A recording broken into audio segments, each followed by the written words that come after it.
2 astuces pour ne plus finir rincé le dimanche soir. J'ai arrêté de remplir mes week-ends comme un Tetris. Tu sais, ces journées où t'empiles brunch, apéro, une sortie alors que t'es KO, juste parce que ça se fait pas de dire non. Résultat, tu finis rincé comme après un déménagement. Et le pire, c'est que t'es censé avoir bien profité, mais en vrai, t'as juste couru derrière un agenda invisible. Le problème, c'est qu'on croit que multiplier les cases cochées, c'est multiplier le bonheur. Résultat, on finit par vivre nos loisirs comme des deadlines. Quand tu bloques un créneau où t'as rien prévu, c'est comme retrouver un tiroir vide chez toi. Tu respires. Et dans ces moments-là, tu découvres un café planqué, tu discutes avec un voisin, tu te surprends à dessiner. Bref, la spontanéité reprend ses droits. Un autre problème, c'est qu'on pense que ralentir, c'est perdre du temps. Comme quand tu passes 3 soirs de suite sur Netflix et tu te demandes: c'est ça ma vraie aventure? Confortable, oui, mais fade. Et au fond, c'est dans les moments un peu inconfortables qu'on se sent le plus vivant. On nous vend que le confort, c'est égal au bonheur. En vrai, rester trop à l'aise, c'est comme stagner dans l'eau tiède. C'est agréable, mais tu t'endors. L'inconfort choisi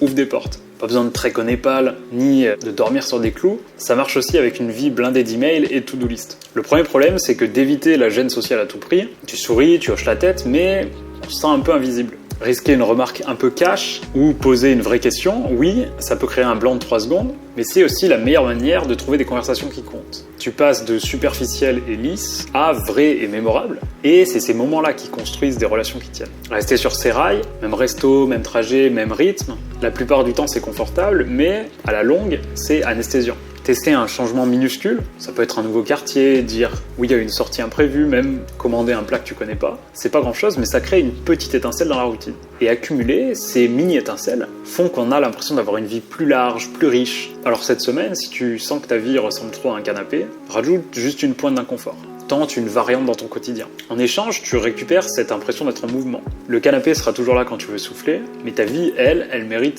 plus qu'un siège moelleux.